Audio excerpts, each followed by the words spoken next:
Thank you for joining us this evening, morning, depends wherever you are. We are excited to officially mark the International Humus Day, 13th of May, celebration by hosting two very special guests. I will introduce them very shortly. My name is Sharon Bershatsky, and I'm the director of the Israeli Tourist Board in London. Joining us today are my colleagues from basically around the world, together with media from about, as I counted before, 7 different countries. As we all put travel on hold for now, for the next weeks or months, again, depends from where you are, for obvious reasons, we, the tourism board, try to bring you a little bit of Israel that we love and we want to share. We want to bring Israel to your home and especially to our kitchen. I'm happy to introduce celebrity chef Ariel Rosenthal, who is the founder and owner of the acclaimed Hakosem. In Hebrew, it's the translation is the magician. Hakosem street food restaurant in Tel Aviv. This is one of Tel Aviv's main culinary landmarks, a must-visit street food eatery, listed as a top stopping point in every guidebook of the city. It's also a pleasure of mine to introduce to you to Orly Peli-Bronshtein, culinary expert and renowned chef. Orly is also a famous cookbook author, and for over 2 decades, she has explored foods and dishes and served as chief gastronomic editor for the Israel's leading gastronomic magazine, Al Shulchan, On the Table. Both Ariel and Orly are here to talk about hummus and their book on the hummus route, sorry for my very Hebrew chet, a groundbreaking art book and cookbook that present a beautiful journey between cities, people, and dreams. After hearing from them, we will have the pleasure to experience a cook along with Ariel. So I hope you all have the ingredients ready. And if not, you can do it later. We can email the ingredients and the recipe to you, so please don't worry. If you have any questions, feel free to pop them into the chat privately or to everyone. And we will just admit a few more people. And Ariel, Orly, the stage or the kitchen is yours. Hello, everybody, and welcome to join us from the Middle East, from Israel. My name is Ariel Rosenthal. I'm a very good friend of Orly for the last 25 years. And for the last 4 years, we did our journey about the Humus book project. And we're very excited to be with you all over the world. We start working about this magnificent book 5 years ago. We started to dream about it, and we just met in a Hakosem restaurant. And Ariel told me something like, what are you doing now? And if I have time to work about this idea of making a book. And I was really excited to hear that he's intend to write a book about hummus, because I didn't knew any other cookbook about hummus. Started to work about it, and we go together, sit and started to travel all around Israel at the best places to eat hummus, and we met some agriculture and people that grow the hummus in Israel, and we heard about them, a lot of things about the chickpea itself, how it grow and how it make the soil much better after it's been growing in the field. And we started to work with the designer Dan Alexander, and we go to a meeting with some people in Paris. Talk about the meeting in Paris? Yes, first of all, my restaurant is existed from 2001. It's from 19 years. And today we feed around 1,500 people a day. And the main course, I think 100% from the people that come to eat in my restaurant are eating hummus, chickpea, or in the falafel, or in the hummus, or in topping of the Moroccan fish. When we dreamt about this book, we understood that everything can be art, everything can be high-end, and everything can be shine like a diamond. So we took really this cheap ingredients and we put it on a very high level, as we believe that it's a present, really a present to the world. Probably all of you heard about chickpeas, about hummus, and it is very tasty. Orly will tell you in a few minutes about this magic diamond, because it's really have all the healthy thing, also spiritually and also physically health, that really if you can eat it every day, you will be a much more healthy person. And of course, it is tasty. Here in the Middle East, everybody eats hummus daily. They eat hummus every day for breakfast, for lunch. Today, my restaurant, we serve hummus.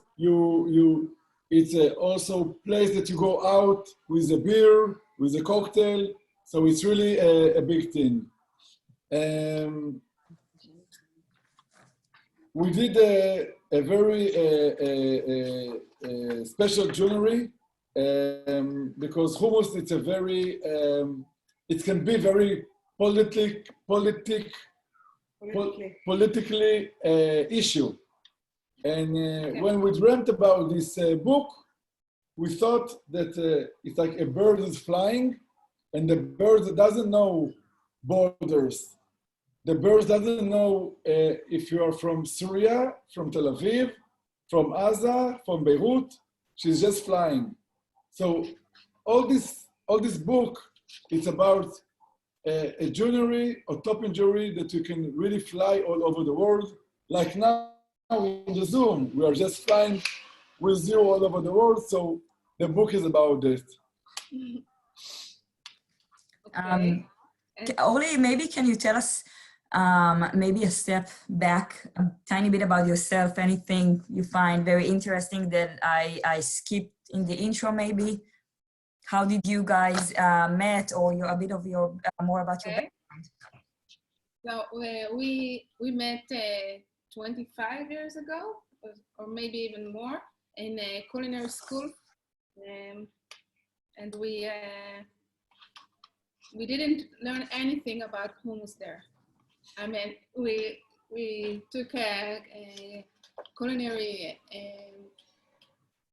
about classic culinary, I mean French culinary, and we didn't talk about hummus at all.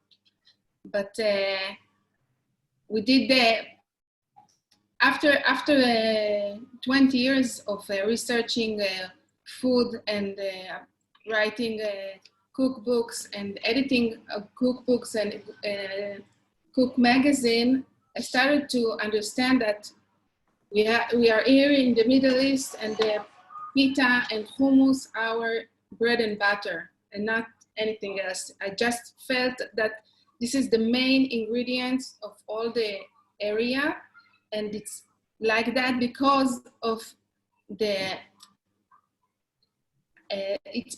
Ariel said it's like a diamond, but it's really like someone take all the ingredients and put it in lab and put 9% of 8%, sorry, of protein in the tiny grain that can feed you, and you can buy it for cheap, and you can just soak it in water and boil it, and you can have a wonderful meal with really like doing nothing. It just tastes like heaven with a lemon and salt, and you don't have to do anything else. So the pita and the hummus together, it's like eating meal, like eating meat. It's very good for a vegetarian and for vegan and for people that have all kind of problems or belief or faiths. It's like everyone can enjoy it all over the world. It's for old people that can't bite or can't eat, and it's also for babies. No one is allergic to hummus, as I know. As far as I know, no one is allergic. It's like a magical, and that's why Ariel is successful of the restaurant. This is the secret. Our jewelry is also a very special one because it's talking about this ingredient. It's hummus, but it's going through 9 main historical cities. Of course, from the Middle East, and we have also people also from Israel, from Tel Aviv, Jerusalem, from Akko. We also have pictures from Gaza, from Beirut, from Damascus. And Cairo. And Cairo.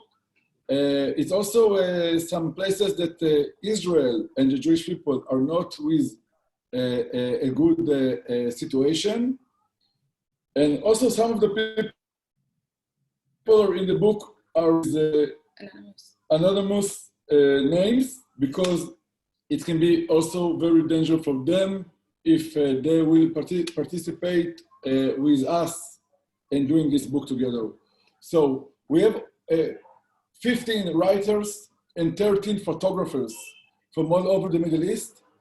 It's really a big journey that we took also with secret places in Paris. People came from all over, and we met in Paris in a secret meetings.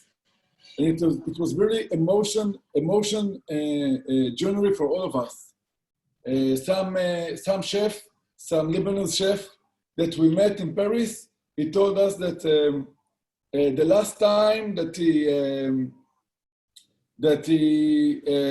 saw an Israeli or Jewish person was in the wall from Gaza. It was a soldier that put his gun and shoot in the air, and the next Israeli Jewish people he saw, it's us. And it was really like stress, and to tell him, Karim, we are doing something together. We believe that food connects people. We connect from food. This conversation is about food. So it's not like a sentence you can say. It's really working. In my restaurant, I have Israeli people. I have from Nigeria. I have from Palestine. I have Russia people. I have 25 workers all over. So also my place it's already collaborate all over. So Ariel, I see that you're very passionate about the book. I just didn't want to lose anything, any topics that I know both of you wanted to cover as well. So I promise I will be back to the book again. But before we move forward again, if anything you wanted to say about yourself, even what you did before the restaurant, or how your restaurant became so well-known, hot place, like every celebrity in Israel now after the COVID-19, all the Israelis can now leave their house with masks, and you see all of the celebrities post on Instagram, oh my God, I cannot believe I can eat at Hakosem again. So if you want to say anything, how did it happen? What's your secret? What happened before you had Hakosem or during? Just a bit more about yourself. I think it's interesting. First of all, I was in the way to learn to be a social worker, and I didn't have money to pay the school and the rent. So I said, okay, maybe if I will open a small falafel, here in Israel, everybody likes falafel. It was 19 years ago. I was young and beautiful. And I thought to myself, okay, if I open a good falafel, I make it good, so people will come because everybody likes falafel in Israel. So I opened a very small falafel. It was like 26 meters. And I was working in the falafel in the morning, and I went to school in the evening. And day after day after day, I did actually had the luck, and I did both of them well. Also, I did a good falafel, and also I succeeded in the school to be a social worker. After 4 years, I got my diploma, and I already had like 300, 400 customers a day, and the place was too small to give a good service.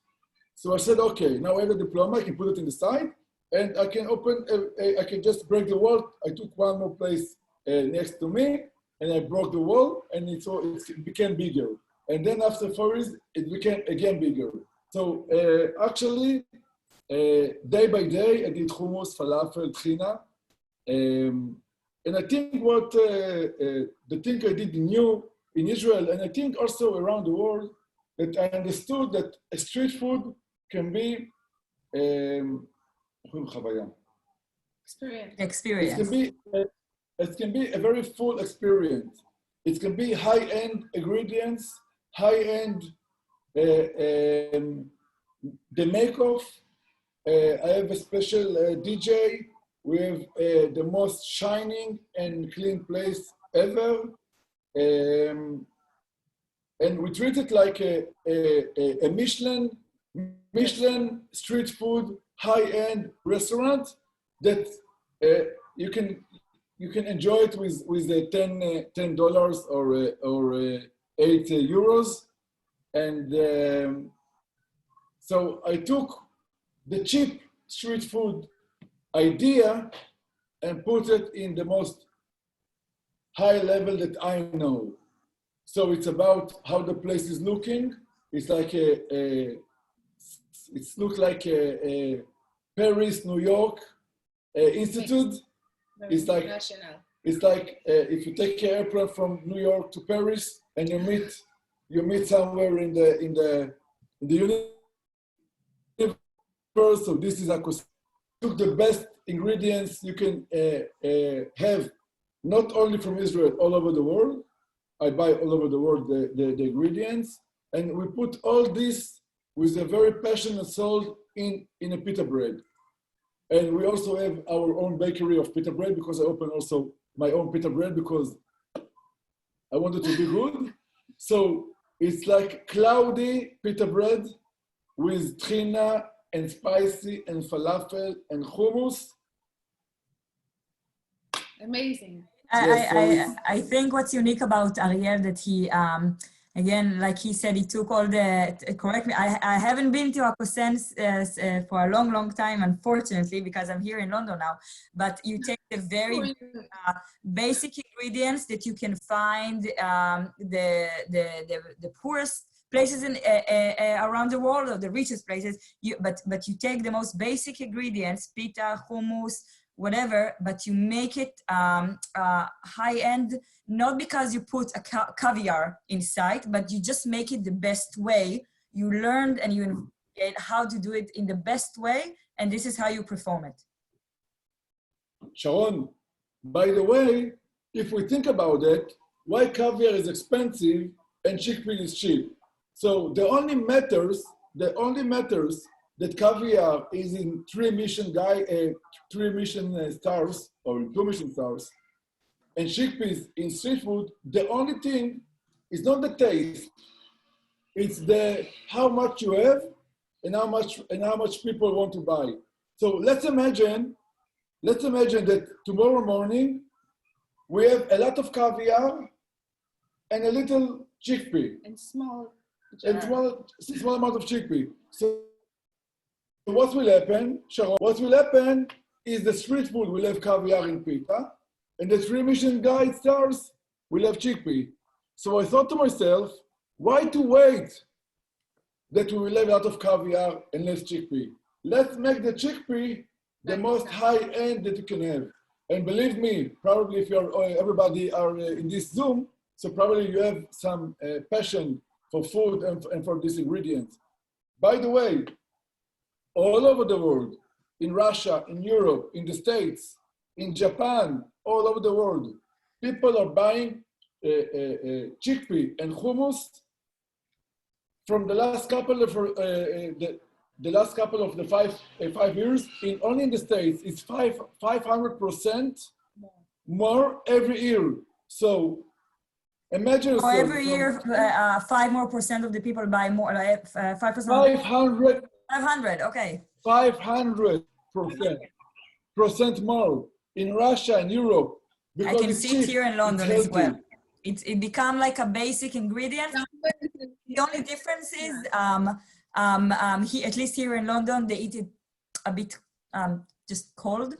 And we as Israelis eat it completely different. Maybe you want to say something about it? About what? I'm sorry? How do we really usually eat it? Because in London, a lot I see they eat it very cold as a spread on a bread or something, even dip it with pita bread. How do we eat the hummus? And also, Orly, a question for you. What is the secret, the real secret of it? If you think you didn't, if you want to say anything more about it. The secret about the chickpeas? Yeah, or the dish that we Israelis love to go, not just Israelis, but here we are, to call it hummus. When we say hummus, I think we imagine something else sometimes when someone from London or New York say hummus. Yeah, in Hebrew, hummus is chickpeas and hummus with tahini. It's the same word that we use for all kinds of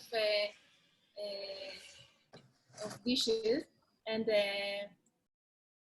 the question is the differences between the kind of hummus in all around Israel is the amount of tahini and the amount of the chickpeas, the boiled chickpeas. When you eat the warm hummus, mostly it will be a lot of chickpeas and a small amount of tahini. And when you make the kind of the hummus like Ariel makes in a kosem, it's called cold hummus because you boil the hummus, and he will show you right away. But you should boil the hummus, and then you have to cold it.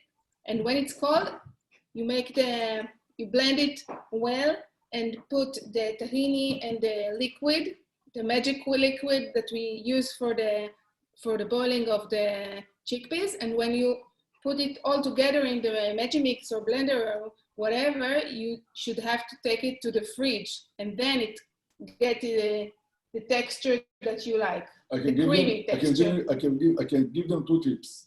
Okay. The first tip, but it's only between us. To soak. Is to buy the book because it's really for 70 recipes that are in the book, as well. I will make you a spoiler. As well, the hummus that we will make today. So, and this hummus that we make today, believe me, even if you don't buy the book, see this Zoom. Ask Sharon after for the recipes, and believe me, it's going to make you a much happier person, yeah. And you will have very much more friends. You will see people will want to come to you. Believe me. Ariel? Sorry, but I'm sorry to be like that, but I'm the host, so I have to do it. We have to run just a tiny bit, and we hear more about the actual recipe of the hummus when you make the recipe very, very soon.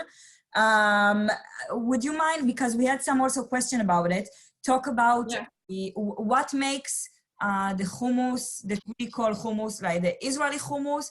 I know there's like a secret fight actually within Israelis about the best hummus place in Israel, and there's also like a secret fight between countries, between nationalities. What makes the Israeli hummus very Israeli, or it's all the same, or what's the deal with the hummus fight? Let's call it like this, a friendly fight. Okay, yeah, not war, just argument, okay? Because here in Israel, everyone think that they eat the best hummus in the world. So we have here all kind of hummus dishes, like hummus and with tahini. We have the Syrian version here. We have the Yemeni version. You have also the Lebanese version. It depends where you eat it.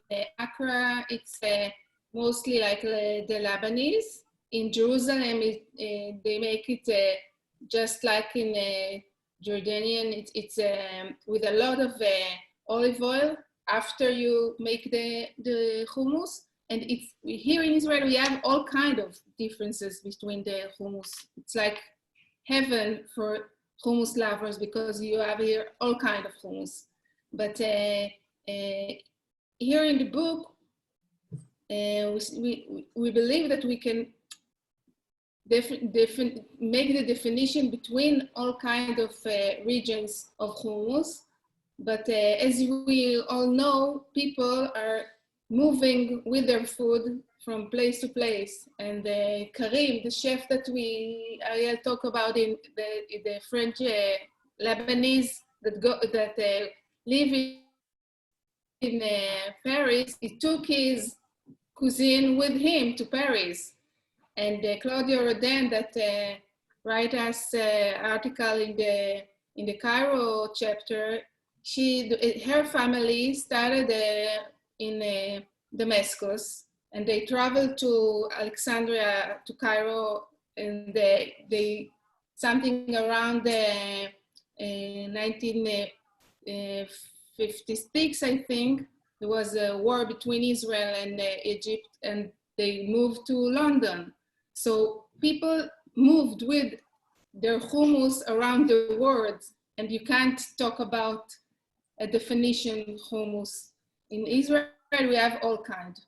By the way, people always ask me, from where is the hummus? Who invented? So yes, who invented? So first of all, I didn't invent it. We didn't invent it. But we are a passenger in the time that make hummus. I make it daily for 19 years. And when people ask me from where it come, who invented, so I say always to myself, I believe it's God's hummus. And I think it's not you or me. I think that today when you eat in Israel pizza, nobody say to the guy, you stole the pizza from Italy. No, we didn't see nothing. We do it our own interpretation. We do it our own way. We do it with our own olive oil and our own onion and our own pita bread. So we didn't took it, we share it. So it's God's hummus. And if you want, you can move to the kitchen and make hummus together. I think it's a perfect time to move to the kitchen. We will answer questions from the chat, or someone sent me before, after we finish with the recipe. And if anyone feel we missed any, or you guys will feel we missed anything, we'll still have the time to cover it. So we're right in the middle is a great time to go in the kitchen. So Orly will move the computer. If anyone have ingredients in his own kitchen and want to go and start making it, or if you just want to listen and write down and do after, that's perfectly fine as well. For a better experience, you can all put your on speaker view and not gallery view. Speaker view. Okay. And then you can see the kitchen the best way. Ariel, if you have a bit more light, I think it will help. Yes. You're a bit in the dark and you're wearing black. Yes. Oh, okay. As much light as you have, it will be Okay. perfect. Now it's okay. I think so. Okay. If anyone can't So, hear anything, I'm looking at the chat, so please feel free to write me. Okay. Okay, so first of all, we have cooked chickpea. It's cooked chickpea. It's 300 grams. And I cook it, I put it in a water soaked 2 days ago. Yesterday, I cook it. I put it in the fridge, and now I use it.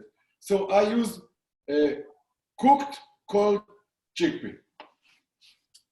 And here we have 450 grams of tahini. I have our French fior de sel, some fresh lemon. So I put the chickpea in the Vitamix, Orly.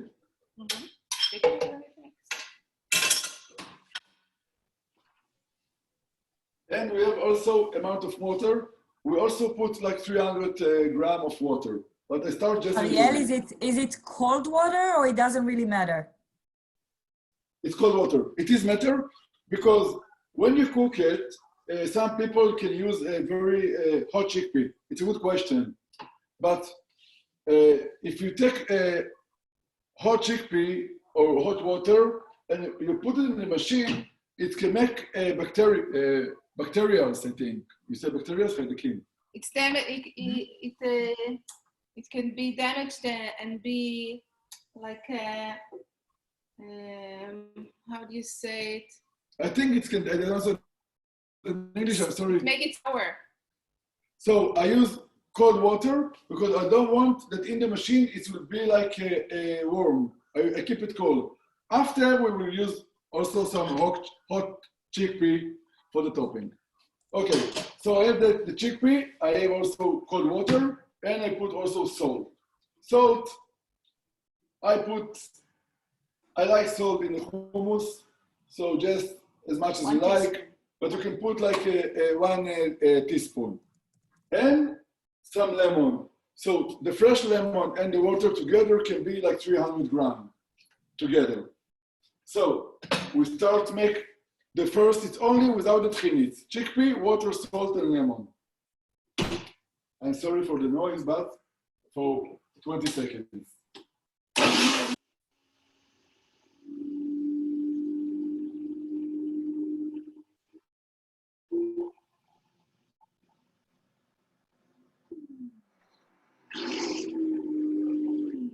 Okay. I like the hummus very creamy. I like it like ice cream. So for the first step, I took the chickpea and I did it like a paste. Okay? So very smooth paste, you will see it. Just a minute, we'll put a little bit more water inside.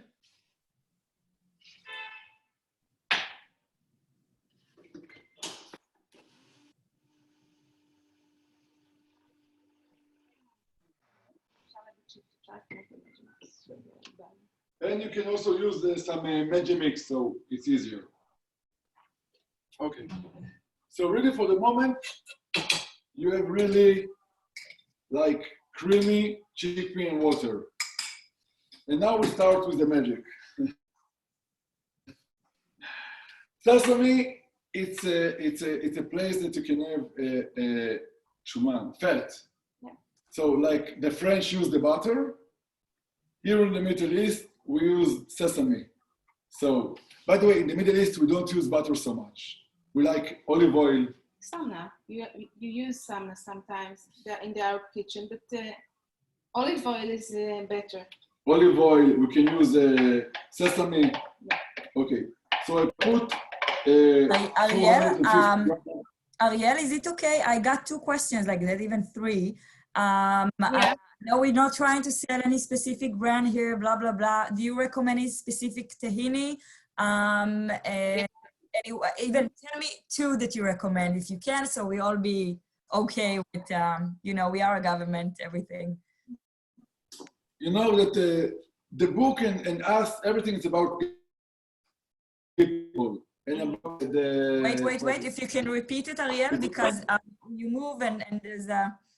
I'm sorry, I said that it's a good question because in the end, when you talk about Trina and Trini, you talk about people. You talk about the family that make it. So I believe that everything that we do in life, it's about people and souls. It's about how much addicted, devotion. How much people are devoted, devotion for what they do. And I met some beautiful Arab Christian family from Nazareth. From Nazareth. Today, Julia is the owner of the El Arz Trina. It's El Arz Trini. She was a teacher in a school. Her husband had a small factory in 40 years ago. He died from cancer, I think.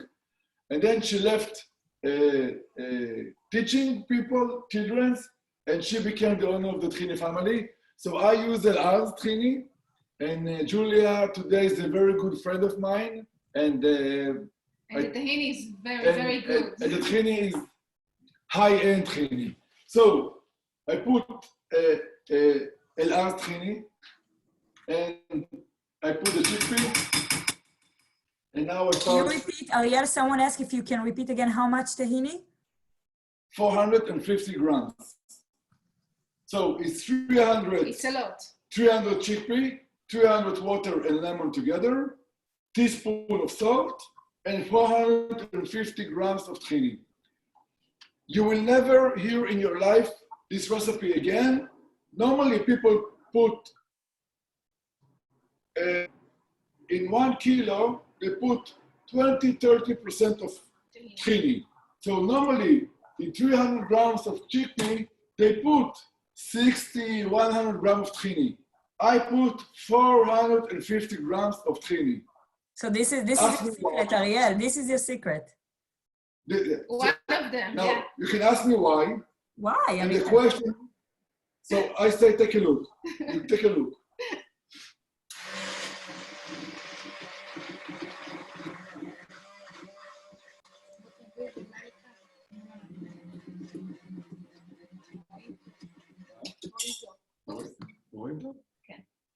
I see Mirta. Mirta, I see you in the kitchen doing the same.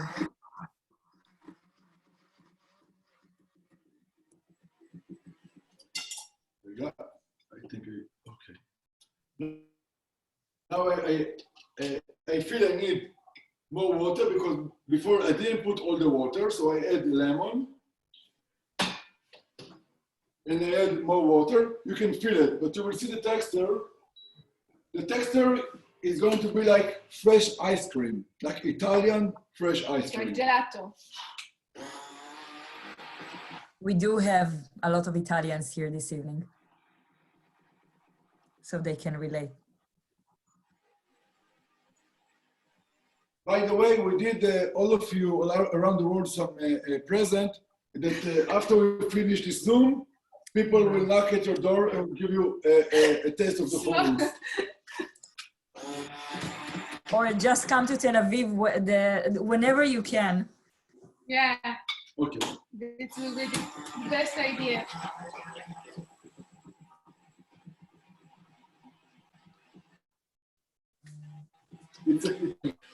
The magic is here. It's happening.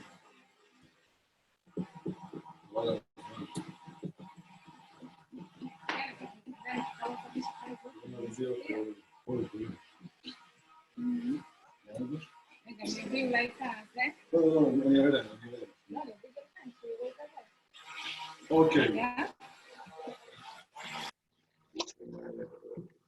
You see, it's like really an ice cream. Okay.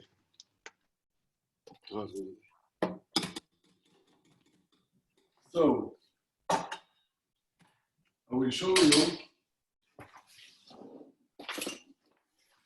Okay, so here we have this hummus, and it's really, this is the texture it has to be, really creamy. So you can put it in the fridge for 4 or 5 hours. It can be a bit more stiff, and then you can make the round. But I prefer to take a beautiful plate and to put this creamy, crazy hummus. And this is how people eat it at my restaurant. And then, we do put also hot chickpea, because the cold hummus and the hot hummus together, and then we just put this hummus, and then we put some persil, and one of the most best topping ever in the world is olive oil. Oil. And at the top. Ariel, it's okay also to ask what kind of olive oil do you use? Yes, and that's it. I also like to put also a squeeze of the lemon. Also the fresh squeeze from the upstairs always gives something beautiful. And this is,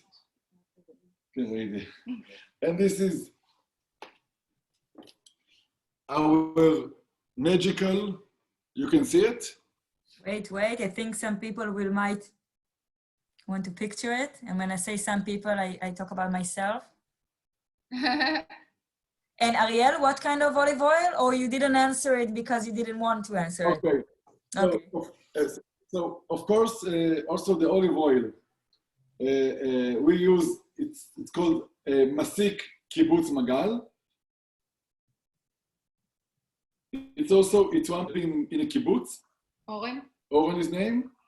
I can show you, by the way, I have here is olive oil. This is the olive oil. Yeah. Also, it is the best one. This is cognac. Cognac olives. Of course, it's also fresh. We did it 1 month ago, and it's from one of the most beautiful areas we have in Israel. It's called. So this thing you can eat really like with a spoon, like an ice cream. With an onion. With an onion. With an onion, that's my favorite. Yeah. And of course, with the pita bread. Someone is asking, or a few people are asking, really, they want to know, no garlic at all at the recipe? No. I don't like to put garlic in the recipe. If you want, you can add now some garlic, some chili. Some chili. I like it. Chickpea, tahini, good salt, good olive oil, et voila. Et voila.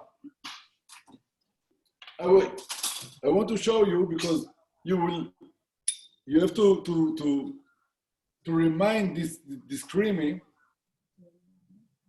It's like this. It's really an ice cream. So.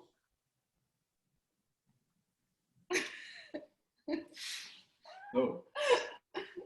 Sharon, if they have any question before I finish the Before you finish the food. I think, okay, so someone asked about garlic, someone asked about parsley, someone, if it's extra virgin olive oil, if it's not, I think this is Ariel. This is Ariel Haposem from Tel Aviv. With everything that you learned, everything that you brought, all of your history, or everything that you brought from your past and from the city of Tel Aviv and from the people that visited you, I think so, completely belong to you, as you said. This is yours, this is your passing by and bring whatever you think it's the best for hummus. And if you go a bit to more to the direction of Jaffa, that connect to Tel Aviv city, so maybe you find a different kind of recipe for the hummus in Abu Hassan hummus, and a different kind of hummus in Haifa, and a different kind of hummus in Said in Akko, and it all very it can be a bit not very different. I think the what stays is like a hot, fresh hummus with a pita bread or onion or a fork like this. This is the basic, and how you make it just change a bit from city to city, for person to person, and for country to country as well. Yeah, if it's someone that love. I think the best hummus that you can find, it's with your lover. If you love somebody and you have a good music and a nice drink, this is the best hummus you will have. Yeah. This is the best recipe. Just to be with people you love, with a good drink, always a good drink.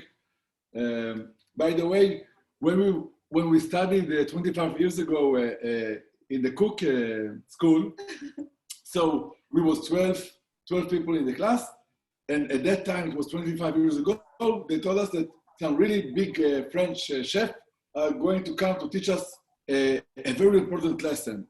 Anyway, we was ironing our clothes, we shined our knives, we was excited, and then we was really like in a stress. That time, chef coming to Israel to teach us, it was like, wow, 1 hour of 1 hour of school. And then I remember he came with a bottle of Jack Daniels and 12 cups, and he say in a French accent, today we are going to study a very important lesson. When you drink, the food is better. So today we drink, and that's it. So we was drinking for 50 minutes, Jack Daniels. That time it was a good whiskey until today. And I always say, if you love somebody and you have nice music and nice drink, this is the best recipe. I think also for the atmosphere you get in Hakosem, magician, Hakosem. This is well, in 2016 I helped to host a few British chefs coming to you. We were sitting there outside with the pink lemonade that is very famous to your restaurant, and eating from, personally, I ate the sabich dish in your restaurant. So we ate sabich, we ate hummus, we ate this and that, and people were like standing on us, near us, and sitting next to us, people we don't know, and a lot of people in the line now with 2 meters, but hopefully one day we won't need it anymore. It's part of the atmosphere as well that you get. So a different atmosphere in every eatery of hummus you may find. Some people asking to see the hummus again, Ariel, if you don't mind, before you're gonna finish it over there. So I'll also Kosem official Instagram, because you want to die from the pictures over there.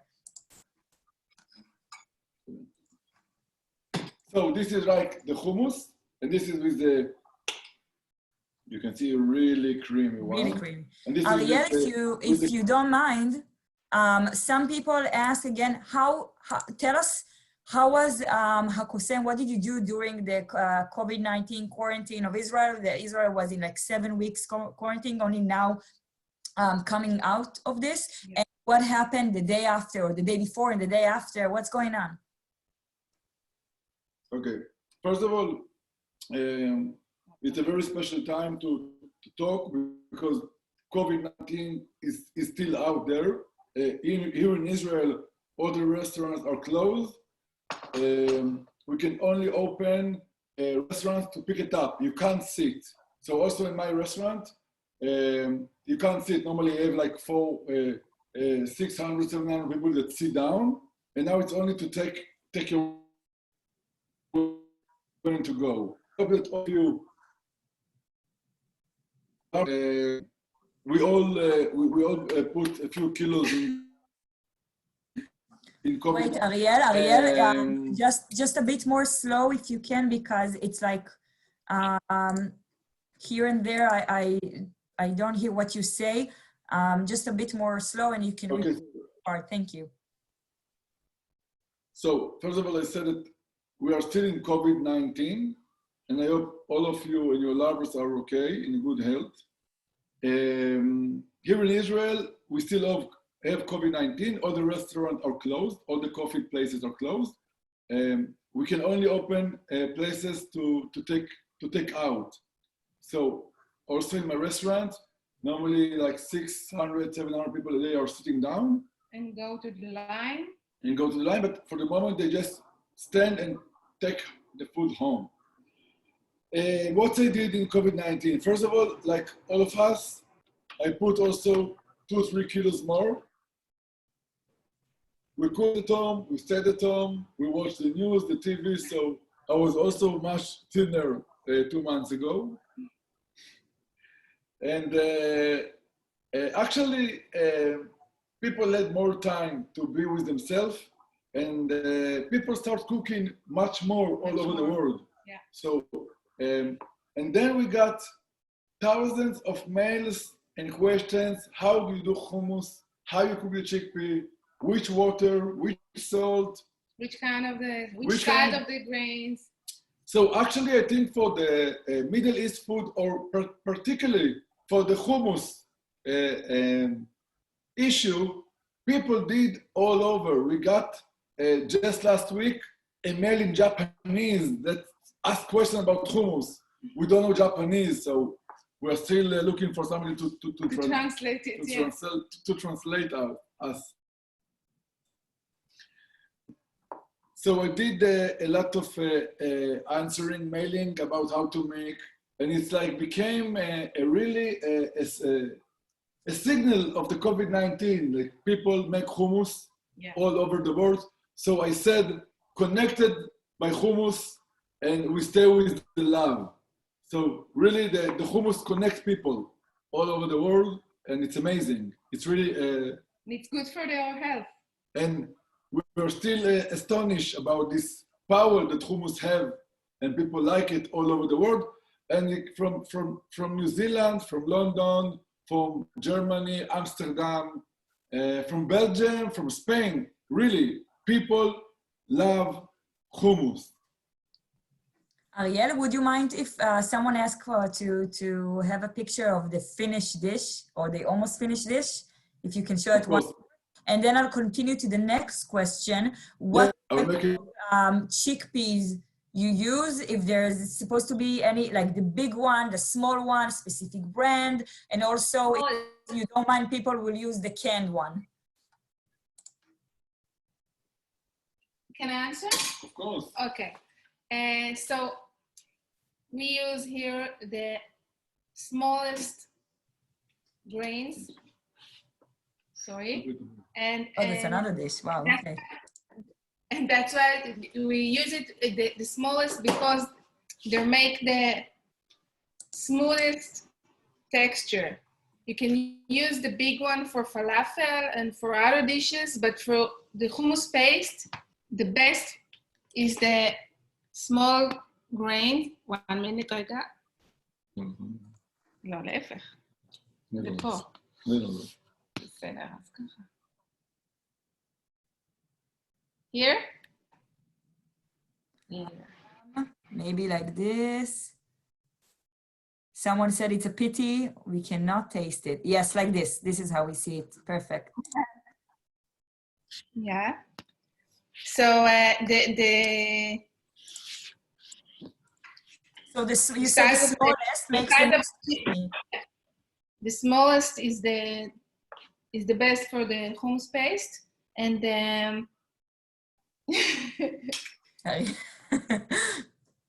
but for the falafel, it's you can use the big ones also, like the garbanzo, the Spanish kind. Normally, if you want a really smooth paste or smooth hummus, so I cook the small ones because you can really make it. They can make it soft from the inside. Yeah. And if you take the big one, always inside. There's a small one. It's a small one that will make your food inside. So I take the small ones, so it can really be like smashed and smooth and hot chickpea. By the way, you use the part of the water, you put cold water, and you also put the water that you cook the chicken. Yeah, the liquid of the boiling, it's supposed to be inside, and after we put it in the refrigerator, it's like a gelatinous water. It's not liquid, it's like a gelatin.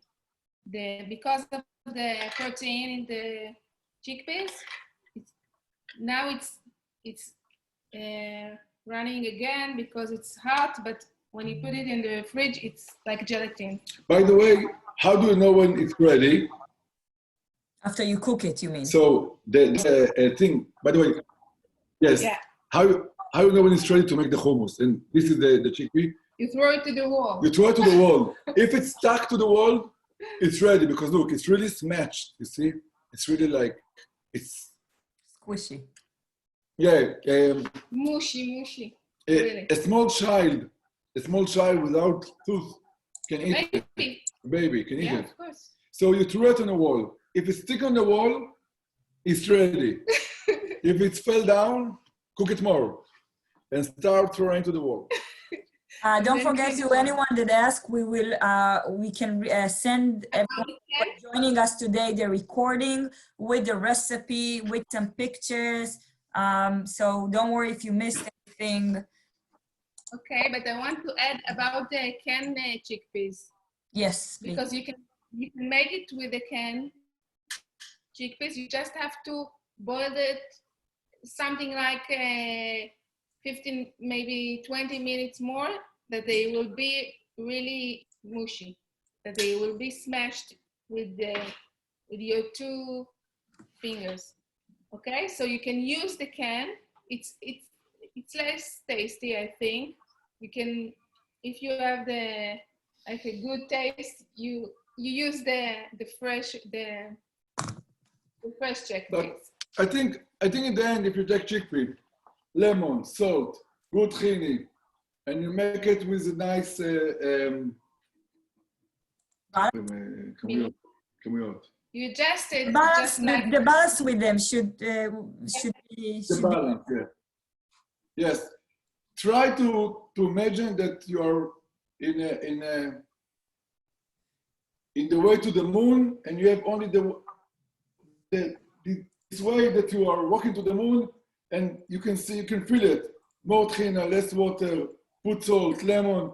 Just go to heaven. Think about heaven, take a walk, and put some lemon, and you are there. And Orly, some people ask, where can you find the book? So I know Amazon USA, Amazon UK, but anywhere else. If there's any country that cannot have it, will you send it to them directly, at least for some of our guests?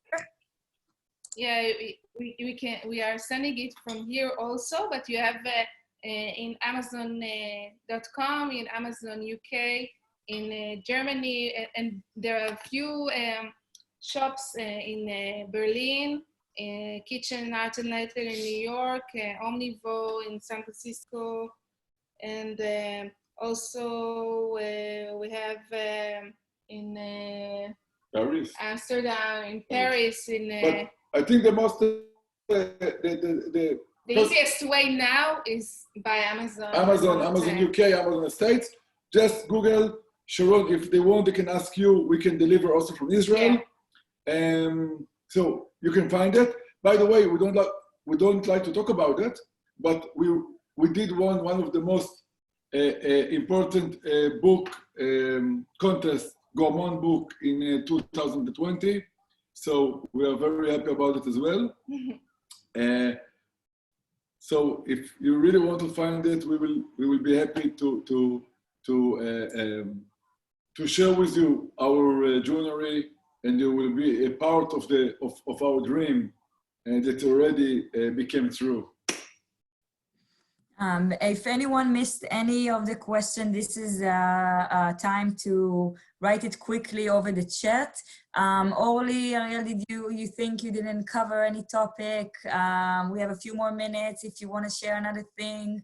I can say that although I know so much about hummus and Abaitu guys, I still can learn because this is an ongoing journey. And exactly like you said, take you from hummus to people, to dream, to passion, to travel, of course. And I cannot wait to come on a holiday and experience once again the hummus and the pink lemonade and the sabich. Okay, I'll stop here.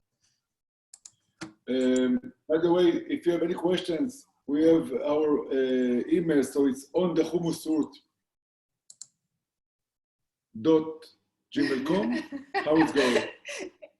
On the Humus route in Gmail or contact@humusroute. I feel if you ask if I want to add something, I do hummus for 19 years. I will do it for a few years more. So actually, from my point of view, I can have every day Zoom and talk about another perspective, point of view of this thing. I make it, I live from that, I do it daily, and I always learn something new about it, because it's in the end it's coming from the ground. So it's from the ground, and the tchil is from the ground, and the salt and the lemon, and the ground is changing. People are changing. The hummus is changing. So every day I can talk to you Zoom after Zoom after Zoom. So if you have time, Sharon, Just call us. We just do it every week. I think it's similar. If this is what you say, I think it's similar to wine in this sense. Yes, Yeah. of course. I think also that we will have the chance to change something, and in Africa and a lot of places that don't have enough food, they will start to raise it. I know that some Israeli agronomes are working in trying to do that, because if they will start growing it in Africa, it will be really good news for the people that's suffering there from hunger. Two people already begged, I'm just kidding, asked for a falafel demo, so maybe we'll do it next month. Who knows? Maybe we can speak about it. I don't know if there's International Falafel Day, but you really don't need an international day to eat falafel. You just eat it fresh and hot, and it's something you can definitely make in your own house. Someone asked about the playlist in Akosem. If you have a specific playlist. Great. It's a good question. He's a smart man that got it asked. First of all, yes, I will be happy that you come yourself to listen to the playlist. The playlist is, it can be chill out, but it's something, I think it's something special. It's changing. It's changing like I'm changing. So, it's music from all around the world. All around the world. I have a very known, talented DJ. His name is Funky Fish. He's also, by the way, he's also making in London, UK, some very big hotels music. He has like 50 hotels that is in charge of the playlist over there. And I'm very lucky that he loves hummus. So he 4 times a week. And always when he's coming, I tell him, if you want to eat hummus, give me some good music. Play, don't talk, play. So I have like 4 times a week new playlist. So it's really crazy.